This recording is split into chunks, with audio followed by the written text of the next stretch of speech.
ನಿಖಿಲ್ ಕುಮಾರಸ್ವಾಮಿ ಚನ್ನಪಟ್ಟಣ ಉಪಚುನಾವಣೆಯಲ್ಲಿ ನಿರೀಕ್ಷೆಗೂ ಮೀರಿ ಗೆಲ್ತಾರೆ ಎಂದು ತುಮಕೂರಲ್ಲಿ ಡಾಕ್ಟರ್ ಲಕ್ಷ್ಮೀಕಾಂತ್ ಆಚಾರ್ಯ ಗುರೂಜಿ ಭವಿಷ್ಯ ನುಡಿದಿದ್ದಾರೆ. 2016ರಲ್ಲಿ ಎಚ್.ಡಿ. ದೇವೇಗೌಡರು ತುಮಕೂರು ತಾಲೂಕಿನ ಚಿನಗ ಗ್ರಾಮದಲ್ಲಿರುವ ಮೂಕಾಂಬಿಕಾ ದೇವಿ ಸನ್ನಿಧಾನದಲ್ಲಿ ಚಂಡಿಕಯಾಗ ಮಾಡಿಸಿದ್ರು. ಅದರ ಫಲ 2024ಕ್ಕೆ ಲಭಿಸಲಿದೆ. 2023ರ ನಂತರ ನಿಖಿಲ್ ಕುಮಾರಸ್ವಾಮಿಗೆ ರಾಜಯೋಗ ಶುರುವಾಗಿದೆ. ಜಯಶೀಲರಾಗುವಂತಹ ಎಲ್ಲ ಅನುಗ್ರಹವನ್ನ ಅಮ್ಮನವರು ಮಾಡಿಕೊಟ್ಟಿದ್ದಾರೆ. ಈ ಬಾರಿ ನಿರೀಕ್ಷೆಗೂ ಮೀರಿದ ಅಂತರವನ್ನ ಅಮ್ಮನವರು ಸೂಚಿಸಿದ್ದಾರೆ. ಉನ್ನತ ಅಧಿಕಾರಿಗಳನ್ನ ಅನುಭವಿಸುವ ಅನುಗ್ರಹ ಪ್ರಾಪ್ತಿಯಾಗುತ್ತೆ ಅಂತ ಹೇಳಿದ್ದಾರೆ. ಚನ್ನಪಟ್ಟಣ ಫಲಿತಾಂಶದ ಬಗ್ಗೆ ಸಿಪಿ ಯೋಗೇಶ್ವರ್ ಹೇಳಿಕೆಗೆ ಪ್ರತಿಕ್ರಿಯೆ ನೀಡಿದ ಪರಮೇಶ್ವರ್, ಚನ್ನಪಟ್ಟಣದಲ್ಲಿ ನಾವು ಗೆಲ್ತೇವೆ. ಯೋಗೇಶ್ವರ್ ಸೋಲಿನ ಬಗ್ಗೆ ಹೇಳಿದ್ದಾರೆ, ಆದರೆ ಜನ ಮಾತ್ರ ಕಾಂಗ್ರೆಸ್ ಬರುತ್ತದೆ ಎಂದಿದ್ದಾರೆ. ಇನ್ನು ಸಚಿವ ಜಮೀರ್ ಎಚ್ಚರಿಕೆ ಬಗ್ಗೆ ಹೇಳಿಕೆ ಅವರ ಸಂಸ್ಕೃತಿ ಹಿನ್ನೆಲೆ ತೋರಿಸುತ್ತದೆ. ಅಂತಹ ಪದ ಬಳಕೆ ಮಾಡೋದು ಸರಿಯಲ್ಲ, ಕೆಟ್ಟದಾಗಿ ಕೇಳಿಸುತ್ತೆ. ರಾಜ್ಯದಲ್ಲಿ ರೆಹಮಾನ್ ಖಾನ್ ಅಧ್ಯಕ್ಷತೆಯ ಶಿಸ್ತು ಸಮಿತಿಗೆ ರೆಫರ್ ಮಾಡಿದ್ದಾರೆ. ತನಿಖೆ ಮಾಡಿ ಅದಕ್ಕೆ ಸ್ಪಷ್ಟೀಕರಣ ಕೇಳ್ತಾರೆ ಅಂತ ಹೇಳಿದ್ದಾರೆ. ಕೋಲಾರಕ್ಕೆ ಆಗಮಿಸಿದ ಕೇಂದ್ರ ಸಚಿವ ಎಚ್.ಡಿ. ಕುಮಾರಸ್ವಾಮಿಗೆ ಜೆಡಿಎಸ್ ಕಾರ್ಯಕರ್ತರು ಬಂಗಾರಪೇಟೆ ವೃತ್ತದಲ್ಲಿ ಭರ್ಜರಿ ಸ್ವಾಗತ ಕೋರಿದ್ರು. ಅಂಬೇಡ್ಕರ್ ಪುತ್ಥಳಿಗೆ ಮಾಲಾರ್ಪಣೆ ಮಾಡಿದ ಬಳಿಕ ಪೈಲಟ್ ವೃತ್ತದಲ್ಲಿ ಕಳೆದ 12 ದಿನಗಳಿಂದ ನಡೀತಾ ಇರುವ ಬೆಮಲ್ ಗುತ್ತಿಗೆ ನೌಕರರ ಪ್ರತಿಭಟನಾ ಸ್ಥಳಕ್ಕೆ ಭೇಟಿ ಕೊಟ್ಟು ಸಮಸ್ಯೆ ಆಲಿಸಿದರು. ಖಾಯಂ ಉದ್ಯೋಗ, ಸ್ಥಳೀಯರಿಗೆ ಉದ್ಯೋಗ, ವೇತನ ಹೆಚ್ಚಳ ಸೇರಿದಂತೆ ವಿವಿಧ ಬೇಡಿಕೆಗಳನ್ನು ಕೇಂದ್ರ ಸಚಿವ ಕುಮಾರಸ್ವಾಮಿ ಮುಂದಿಟ್ಟರು.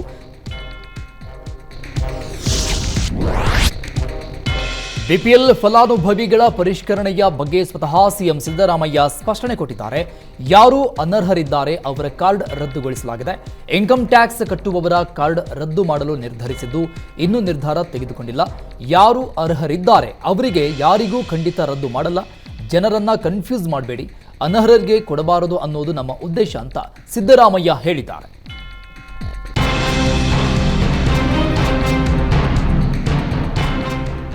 ಅಧಿಕಾರಕ್ಕೆ ಬಂದಿದ್ದು 40% ಕಮಿಷನ್ ಆರೋಪದಿಂದಲ್ಲ, ಪಂಚ ಗ್ಯಾರಂಟಿ ಘೋಷಣೆಯಿಂದಲೇ ನಾವು ಅಧಿಕಾರಕ್ಕೆ ಬಂದ್ವಿ ಅಂತ ಬಿಜೆಪಿ ನಾಯಕರ ಹೇಳಿಕೆಗೆ ಗೃಹ ಸಚಿವ ಪರಮೇಶ್ವರ್ ಕಿಡಿಕಾರಿದ್ದಾರೆ. ಗುತ್ತಿಗೆದಾರ ಅಧ್ಯಕ್ಷ ಕೆಂಪಣ್ಣ ಮಾಡಿದ ಆರೋಪವನ್ನ ಹೇಳಿದ್ವಿ. 40% ಕಮಿಷನ್ ಬಗ್ಗೆ ಕೆಂಪಣ್ಣ ಪ್ರಧಾನಿಗಳಿಗೆ ಪತ್ರ ಬರೆದಿದ್ರು. ಕೆಂಪಣ್ಣ ಬರೆದ ಪತ್ರವನ್ನ ಜನರ ಮುಂದೆ ಇಡುವ ಕೆಲಸ ಮಾಡಿದ್ವಿ.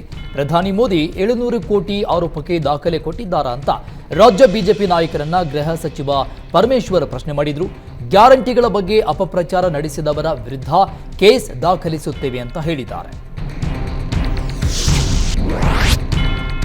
ಬಿಜೆಪಿ ವಿರುದ್ಧದ 40% ಕಮಿಷನ್ ಆರೋಪ ಮುಕ್ತವಾದ ಬಗ್ಗೆ ಪ್ರತಿಕ್ರಿಯೆ ನೀಡಿದ ಪ್ರಿಯಾಂಕ್ ಖರ್ಗೆ, ಲೋಕಾಯುಕ್ತದಲ್ಲಿ ಯಾವ ಪ್ರಕರಣ ದಾಖಲಾಗಿದೆ ನನಗೆ ಗೊತ್ತಿಲ್ಲ. ನಾಗಮೋಹನ್ ದಾಸ್ ಕಮಿಟಿ ಇದೆ, ಅದು ಪರಿಶೀಲನೆ ಮಾಡುತ್ತೆ, ನೋಡೋಣ. ಕೋವಿಡ್ ಹಗರಣ ಆಗಿಲ್ಲ ಅಂದ್ರು. ಕುನ್ನಾ ವರದಿ ಏನ್ ಹೇಳಿದೆ? ಕೋವಿಡ್, ಗಂಗಾ ಕಲ್ಯಾಣ, PSI ಕೇಸ್ ಎಲ್ಲವೂ ಒಂದೊಂದೇ ಸಾಬೀತಾಗ್ತಾ ಇದೆ. ಯಾಕೆ ಬಿಜೆಪಿಯವರಿಗೆ ಜೈಲಿಗೆ ಹೋಗೋಕೆ ಆತುರ ಅಂತ ವಾಗ್ದಾಳಿ ನಡೆಸಿದ್ದಾರೆ. ನಮ್ಮ ಮೇಲೆ 40% ಆರೋಪ ಸುಳ್ಳು ಅಂತ ಲೋಕಾಯುಕ್ತ ವರದಿ ನೀಡಿದೆ. ಕಾಂಗ್ರೆಸ್ನ ಟೂಲ್ ಕಿಟ್ ಆಗಿ ಕೆಂಪಣ್ಣ ಮತ್ತು ಪದ್ಮರಾಜನನ್ನ ಬಳಕೆ ಮಾಡಿಕೊಂಡಿತ್ತು ಅಂತ ಅಶೋಕ್ ವಾಗ್ದಾಳಿ ನಡೆಸಿದ್ರು. ಕೆಂಪಣ್ಣ ಒಬ್ಬ ನಿರುದ್ಯೋಗಿ, 6 ವರ್ಷಗಳಿಂದ ಕಾಂಟ್ರಾಕ್ಟ್ ಕೆಲಸ ಮಾಡೇ ಇರಲಿಲ್ಲ. ಯಾವ ಮುಖ ಇಟ್ಕೊಂಡು ಆರೋಪ ಮಾಡಿದ್ರೆ ನಿಮಗೆ ಪ್ರೂವ್ ಮಾಡೋಕೆ ಆಗಿಲ್ಲ. ಹೈಕೋರ್ಟ್ ಅಲ್ಲಿ ದಾಖಲೆನೇ ನೀಡಿಲ್ಲ. ಕಾಂಗ್ರೆಸ್ 60% ಸರ್ಕಾರ, ಈಗಾಗಲೇ ನಾವು ದಾಖಲೆ ನೀಡಿದ್ದೇವೆ ಅಂತ ಅಶೋಕ್ ಹೇಳಿದ್ದಾರೆ. ಬಿಜೆಪಿ 40% ಕಮಿಷನ್ ಆರೋಪದಿಂದ ಮುಕ್ತವಾಗಿದೆ. ಕಾಂಗ್ರೆಸ್ ಸರ್ಕಾರ ಬಹಿರಂಗವಾಗಿ ಕ್ಷಮೆ ಯಾಚಿಸಬೇಕು ಅಂತ ಕೇಂದ್ರ ಸಚಿವ ಪ್ರಹ್ಲಾದ್ ಜೋಶಿ ಹೇಳಿದ್ರು. ಲೋಕಾಯುಕ್ತದಿಂದಲೇ ಬಿಜೆಪಿಗೆ ಕ್ಲೀನ್ ಚಿಟ್ ಸಿಕ್ಕಿದೆ. ಸರ್ಕಾರ ಗ್ಯಾರಂಟಿ ಕೊಡಲಾಗದೆ ಬಿಡಲೂ ಆಗದ ಸ್ಥಿತಿಯಲ್ಲಿದೆ. ಸರ್ಕಾರ ಸಂಪೂರ್ಣ ದಿವಾಳಿಯತ್ತ ಮುಖ ಮಾಡಿದೆ. ಹೀಗಾಗಿ ಪಡಿತರ ಕಾರ್ಡ್ ಕಡಿತ ಮಾಡ್ತಿದೆ ಅಂತ ಕೇಂದ್ರ ಸಚಿವ ಜೋಶಿ ಆಕ್ರೋಶ ವ್ಯಕ್ತಪಡಿಸಿದ್ರು. ಸಿದ್ದರಾಮಯ್ಯ ನುಡಿದಂತೆ ನಡೆದಿದ್ದೇವೆ ಅಂತಾರೆ, ಆದರೆ ಒಂದು ಗ್ಯಾರಂಟಿಯನ್ನು ಸಮರ್ಪಕವಾಗಿ ಜಾರಿಗೆ ತಂದಿಲ್ಲ ಅಂತ ವಾಗ್ದಾಳಿ ನಡೆಸಿದ್ದಾರೆ. 40% ಕಮಿಷನ್ ಆರೋಪ ಮಾಡಿದ ಕಾಂಗ್ರೆಸ್ ವಿರುದ್ಧ ಮಾಜಿ ಸಿಎಂ ಯಡಿಯೂರಪ್ಪ ಕೂಡ ವಾಗ್ದಾಳಿ ನಡೆಸಿದ್ರು. ಬಿಜೆಪಿ ವಿರುದ್ಧದ 40% ಕಮಿಷನ್ ಆರೋಪ ಸುಳ್ಳು ಅಂತ ಲೋಕಾಯುಕ್ತವೇ ಹೇಳಿದೆ. ಸುಳ್ಳು ಆರೋಪ ಮಾಡೋದು ಸರಿಯಲ್ಲ, ಮಾತನಾಡಬೇಕಾದ್ರೆ ಎಚ್ಚರಿಕೆಯಿಂದ ಮಾತನಾಡುವುದು ಒಳ್ಳೆಯದು ಅಂತ ಕಾಂಗ್ರೆಸ್ ನಾಯಕರ ವಿರುದ್ಧ ಬಿಎಸ್ವೈ ವಾಗ್ದಾಳಿ ನಡೆಸಿದ್ದಾರೆ.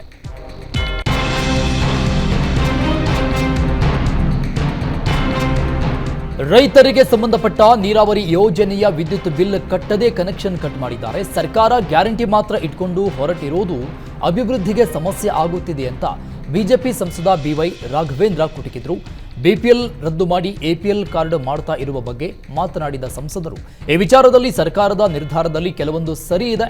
ಬಿಪಿಎಲ್ ಕಾರ್ಡ್ಗೆ ಬೇಕಾದ ಮಾನದಂಡಕ್ಕೆ ಬದಲಾಗಬೇಕಿದೆ. ಈ ವಿಚಾರದಲ್ಲಿ ನಾನು ಟೀಕೆ ಮಾಡಲ್ಲ ಅಂತ ಹೇಳಿದ್ದಾರೆ. ಕೊಳ್ಳೆ ಹೊಡೆದ ಊರಿನಲ್ಲಿ ಸಂಪತ್ತು ಉಳಿಸಲು ಮೂಡಾ ನೂತನ ಆಯುಕ್ತ ಎಎನ್ ರಘುನಂದನ್ ಮುಂದಾಗಿದ್ದಾರೆ. ಮೂಡಾದ ಆಸ್ತಿ ಬಗ್ಗೆ ಮೂಡಾದಲ್ಲಿಯೇ ಅಧಿಕೃತ ದಾಖಲೆ, ಮೂಡಾದಿಂದ ನಿರ್ಮಾಣಗೊಂಡಿರುವ ಮಳಿಗೆಗಳು ಎಷ್ಟು, ಅವುಗಳಿಂದ ಬರ್ತಾ ಇರುವ ಬಾಡಿಗೆ ಎಷ್ಟು ಎಂಬ ಅಧಿಕೃತ ಮಾಹಿತಿನೇ ಇಲ್ಲ. ಮಂಜೂರಾದ ಸಿಎಂ ನಿವಾಸಗಳ ಬಳಕೆಯಾಗಿವೆಯೋ ಅಥವಾ ರದ್ದುಪಡಿಸಿ ವಾಪಸ್ ಪಡೆಯಲಾಗಿದೆಯೋ ಎಂಬುದು ಗೊತ್ತೇ ಇಲ್ಲ. ಹಾಲಿನ ಬೂತ್ಗಳು, ಮೀನಿನ ಕೇಂದ್ರಗಳಿಗೆ ನೀಡಿರುವ ಕಟ್ಟಡಗಳ ಬಾಡಿಗೆ ಪಟ್ಟಿಯೂ ಇಲ್ಲ. ಮಾಲೀಕರಿಂದ ಬಾಕಿ ಉಳಿದಿರುವ ಬಾಡಿಗೆ ಎಷ್ಟು ಎಂಬುದೇ ಗೊತ್ತಿಲ್ಲ.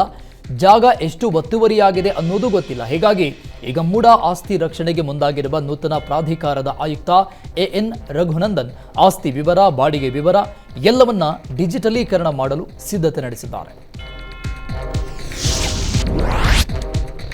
ಕಲಬುರಗಿ ಜಿಲ್ಲೆಯ ಅಫಜಲಪುರ ತಾಲೂಕಿನ ಗಾಣಗಾಪುರದ ದತ್ತನ ಸನ್ನಿಧಿಯಲ್ಲಿ ಅರ್ಚಕರು ಹೊಡೆದಾಡಿಕೊಂಡಿದ್ದಾರೆ. ದತ್ತನ ದೇವಸ್ಥಾನದ ಪೂಜೆ ಪ್ರತಿ ವರ್ಷ ಒಂದೊಂದು ಕುಟುಂಬ ನಿರ್ವಹಣೆ ಮಾಡುತ್ತೆ. ಈ ವರ್ಷ ವಲ್ಲಭ ಪೂಜಾರಿ ಕುಟುಂಬದಿಂದ ದತ್ತನ ಪೂಜೆ ಪುನಸ್ಕಾರ ಕಾರ್ಯ ನಡೀತಾ ಇತ್ತು. ಗುಂಡು ಪೂಜಾರಿ, ಕಿರಣ್ ಪೂಜಾರಿ ಕಡೆಯವರನ್ನ ಮೊದಲು ದೇವಸ್ಥಾನದ ಒಳಗಡೆ ಬಿಟ್ಟು ಪೂಜೆ ಮಾಡುವ ವಿಚಾರಕ್ಕೆ ಗಲಾಟೆ ನಡೆದಿದೆ. ಗಲಾಟೆ ವಿಕೋಪಕ್ಕೆ ಹೋಗಿ ಭಕ್ತರ ಸಮ್ಮುಖದಲ್ಲೇ ಅರ್ಚಕರು ಹೊಡೆದಾಡಿಕೊಂಡಿದ್ದಾರೆ. ಅರ್ಚಕರ ನಡುವಿನ ಹೊಡೆದಾಟದ ದೃಶ್ಯ ದೇವಸ್ಥಾನದ ಸಿಸಿಟಿವಿಯಲ್ಲಿ ಸೆರೆಯಾಗಿದೆ. ಗಾಣಗಾಪುರ ಪೊಲೀಸ್ ಠಾಣೆಯಲ್ಲಿ ಸ್ವಯಂ ಪ್ರೇರಿತ ದೂರು ದಾಖಲಾಗಿದೆ.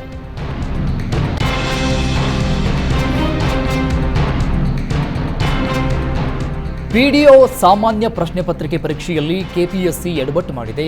ಒಂದು ಕೋಣೆಗೆ 24 ಅಭ್ಯರ್ಥಿಗಳಿಗೆ ಪರೀಕ್ಷೆ ಬರೆಯಲು ಅವಕಾಶ ನೀಡಿ ಕೇವಲ 12 ಪ್ರಶ್ನೆ ಪತ್ರಿಕೆ ಕಳುಹಿಸಿದ ಘಟನೆ ರಾಯಚೂರು ಜಿಲ್ಲೆ ಸಿಂಧನೂರು ಪಟ್ಟಣದಲ್ಲಿ ನಡೆದಿದೆ.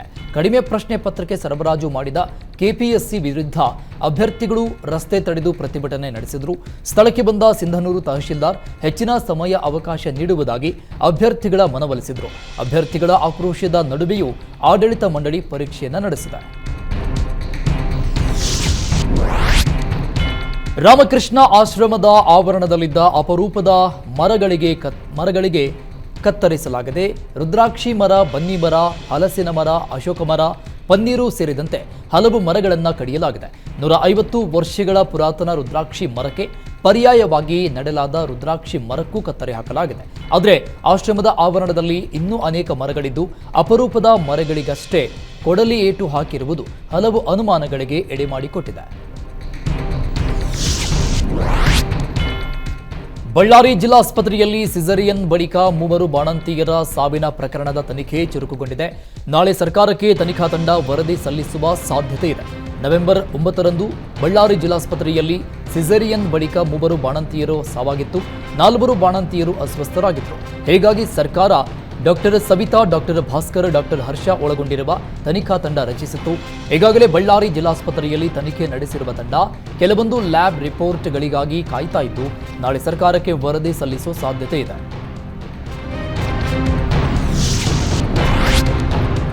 ಕಾರ್ಕಳ ತಾಲೂಕಿನ ಮಿಯಾರು ಗ್ರಾಮ ಪಂಚಾಯತ್ನ ಎಸ್ಎಲ್ಆರ್ಎಂ ಸ್ವಚ್ಛತಾ ವಾಹನ ಸಿಬ್ಬಂದಿ ಕಸದಲ್ಲಿ ಸಿಕ್ಕಿದ 25 ಗ್ರಾಂ ಚಿನ್ನದ ಸರ ಮತ್ತು ಹಣ ಮರಳಿಸಿ ಪ್ರಾಮಾಣಿಕತೆ ಮೆರೆದು ವ್ಯಾಪಕ ಪ್ರಶಂಸೆಗೆ ಪಾತ್ರರಾಗಿದ್ದಾರೆ. ಮಿಯಾರು ಗ್ರಾಮದ ಬೋರ್ಕಟ್ಟೆ ವ್ಯಾಪ್ತಿಯಲ್ಲಿ ಒಣಕಸ ಸಂಗ್ರಹಿಸಿ ವಿಂಗಡಣೆ ಮಾಡುವ ಸಮಯದಲ್ಲಿ ಒಂದು ಪರ್ಸ್ನಲ್ಲಿ ಅಂದಾಜು 25 ಗ್ರಾಂ ಚಿನ್ನದ ಸರ ಹಾಗೂ ನಗದು ಸಿಕ್ಕಿತ್ತು. ಕೂಡಲೇ ಸಿಬ್ಬಂದಿ ಗ್ರಾಮ ಪಂಚಾಯತ್ ಗಮನಕ್ಕೆ ತಂದು ಪರ್ಸ್ ಪರಿಶೀಲಿಸಿದಾಗ ಗಣೇಶ್ ಶೆಣೈ ಬೋರ್ಕಟ್ಟೆ ಆಧಾರ್ ಕಾರ್ಡ್ ಪ್ರತಿ ಇತ್ತು. ಅವರನ್ನ ಸಂಪರ್ಕಿಸಿದಾಗ ತಾಯಿಗೆ ಕಣ್ಣಿನ ದೃಷ್ಟಿ ಸರಿ ಇಲ್ಲದ ಕಾರಣ ಕಸದಲ್ಲಿ ಹಾಕಿದ್ದಾಗಿ ಹೇಳಿದ್ದಾರೆ. ಕಳೆದು ಹೋದ ಲಕ್ಷಾಂತರ ರೂಪಾಯಿ ಮೌಲ್ಯದ ವಸ್ತುಗಳು ಮರಳಿ ಸಿಕ್ಕಿದ್ದರಿಂದ ಸಂತೋಷಗೊಂಡ ಗಣೇಶ್ ಶೆಣೈ ಕುಟುಂಬ ಗ್ರಾಮ ಪಂಚಾಯತ್ ಸಿಬ್ಬಂದಿ ಲಲಿತಾ, ಸುನೀತಾ ಹಾಗೂ ಕೃಷ್ಣಾಗೆ ಅಭಿನಂದನೆ ಸಲ್ಲಿಸಿದರು. ಸಿಬ್ಬಂದಿಗಳ ಪ್ರಾಮಾಣಿಕತೆಗೆ ಸಾರ್ವಜನಿಕ ವಲಯದಿಂದಲೂ ವ್ಯಾಪಕ ಮೆಚ್ಚುಗೆ ವ್ಯಕ್ತವಾಗಿದೆ. ಬ್ರಹ್ಮಾವರ ಪೊಲೀಸ್ ಠಾಣೆಯಲ್ಲಿ ಲಾಕಪ್ ಡೆತ್ ಪ್ರಕರಣದಲ್ಲಿ ತನಿಖೆ ಚುರುಕುಗೊಂಡಿದೆ. ಕೇರಳದ ಕೊಲ್ಲಂ ನಿವಾಸಿ ಬಿಜು ಮೋನು ನವೆಂಬರ್ 10ರಂದು ಠಾಣಾ ಸೆಲ್ನಲ್ಲಿ ಮೃತಪಟ್ಟಿದ್ದ. ಕುಟುಂಬಸ್ಥರ ದೂರಿನ ನಂತರ ನ್ಯಾಯಾಧೀಶರ ಸಮ್ಮುಖದಲ್ಲಿ ಮರಣೋತ್ತರ ಪರೀಕ್ಷೆ ನಡೆದಿತ್ತು. ತನಿಖೆ ಕೈಗೆತ್ತಿಕೊಂಡ ಸಿಐಡಿ ಪೊಲೀಸರು ಎಲ್ಲ ದಾಖಲೆಗಳನ್ನು ಸಂಗ್ರಹ ಮಾಡುತ್ತಿದ್ದಾರೆ. ಈಗಾಗಲೇ ಪೆಥಾಲಜಿ ರಿಪೋರ್ಟ್ಗೆ ದೇಹದ ಮಾದರಿಗಳನ್ನು ರವಾನೆ ಮಾಡಲಾಗಿದೆ. ಪೆಥಾಲಜಿ ವರದಿ ಬಂದ ನಂತರ ಸಾವಿಗೆ ಕಾರಣ ಬಹಿರಂಗವಾಗಲಿದೆ.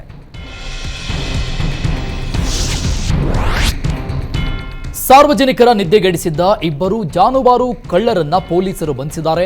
ಸೊರಬ ಪಟ್ಟಣದ ಚಿಕ್ಕಪೇಟೆಯಲ್ಲಿ ಇತ್ತೀಚೆಗೆ ಜಾನುವಾರು ಕಳವು ಮಾಡಲಾಗಿತ್ತು.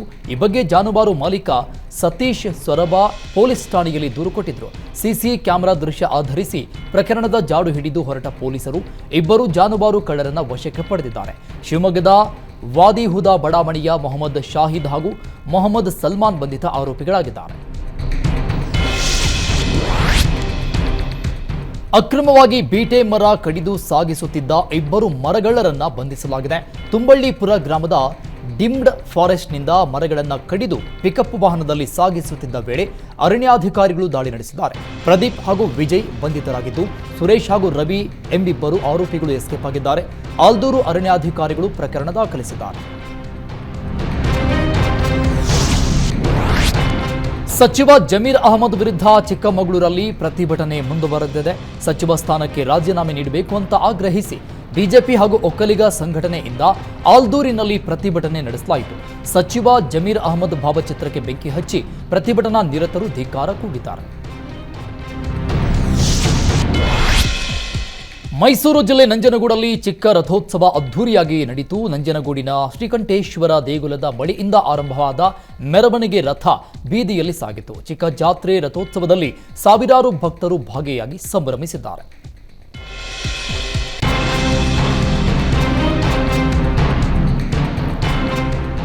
ದಾವಣಗೆರೆಯಲ್ಲಿ ಕ್ರೀಡಾಪಟುಗಳಿಂದ ವಿನೂತನ ಪ್ರತಿಭಟನೆ ನಡೆಸಲಾಯಿತು. ಹೈಸ್ಕೂಲ್ ಮೈದಾನದಲ್ಲಿ ತಿಂಗಳಿಗೆ 3-4 ಮೇಳಗಳನ್ನು ಹಮ್ಮಿಕೊಳ್ಳಲು ಪಾಲಿಕೆ ಅನುಮತಿ ನೀಡುತ್ತಾ ಇದೆ. ಹೀಗಾಗಿ ಕ್ರೀಡಾಪಟುಗಳಿಗೆ ಕ್ರಿಕೆಟ್, ವಾಲಿಬಾಲ್, ಫುಟ್ಬಾಲ್ ಆಟವಾಡಲು ಸ್ಥಳ ಇಲ್ಲದೆ ಪರದಾಡುವಂತಾಗಿದೆ. ಹೀಗಾಗಿ ಮೇಳಗಳಿಗೆ ಅವಕಾಶ ನೀಡದಂತೆ ನಡು ರಸ್ತೆಯಲ್ಲಿ ಕ್ರಿಕೆಟ್, ಫುಟ್ಬಾಲ್ ಆಡುವ ಮೂಲಕ ಪ್ರತಿಭಟಿಸಿದ್ದಾರೆ. ರಾಯಚೂರಲ್ಲಿ ಅಕಾಲಿಕ ಮಳೆಯಿಂದಾಗಿ 100 ಎಕರೆ ಭತ್ತದ ಬೆಳೆ ನೆಲಕಚ್ಚಿದೆ. ಸಿಂಧನೂರಲ್ಲಿ ಗಾಳಿ ಮತ್ತು ಮಳೆಗೆ ಕಟಾವಿಗೆ ಬಂದಿದ್ದ ಭತ್ತ ನಾಶವಾಗಿದ್ದರಿಂದ ಅನ್ನದಾತರು ಕಂಗಾಲಾಗಿದ್ದಾರೆ. ಎಕರೆಗೆ 30ರಿಂದ 40 ಸಾವಿರ ಖರ್ಚು ಮಾಡಿ ಬೆಳೆದ ಭತ್ತ ಹಾಳಾಗಿದೆ. ಕೈಗೆ ಬಂದ ತುತ್ತು ಬಾಯಿಗೆ ಬರಲಿಲ್ಲ ಅಂತ ಅನ್ನದಾತರು ಗೋಳಾಡ್ತಾ ಇದ್ದಾರೆ.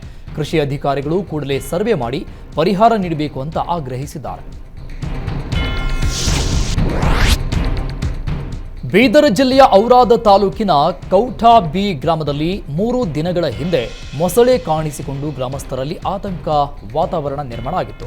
ಇಂದು ಬೆಳಗ್ಗೆ ಮೊಸಳೆಯನ್ನ ಅರಣ್ಯ ಇಲಾಖೆ ಸಿಬ್ಬಂದಿ ಸೆರೆ ಹಿಡಿದಿದ್ದು ಗ್ರಾಮಸ್ಥರ ಆತಂಕ ದೂರ ಮಾಡಿದ್ದಾರೆ.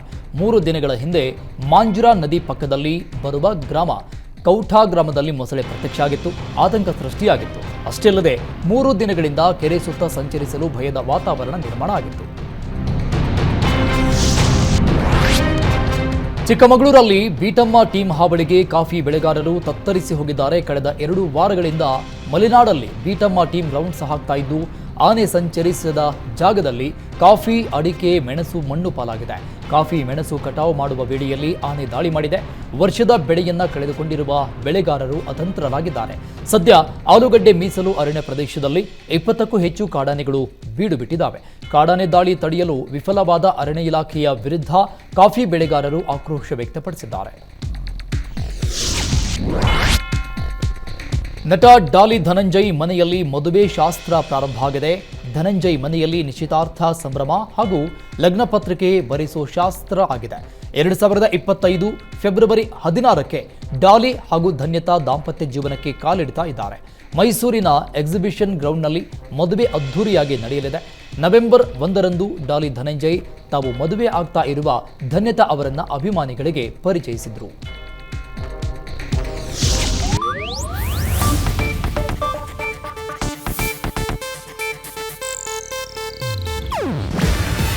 ಇದು ಏಷ್ಯಾನೆಟ್ ನ್ಯೂಸ್ ನೆಟ್ವರ್ಕ್ ಪ್ರಸ್ತುತಿ. ನೀವು ನೋಡ್ತಿದ್ದೀರಾ ಏಷ್ಯಾನೆಟ್ ಸುವರ್ಣ ನ್ಯೂಸ್.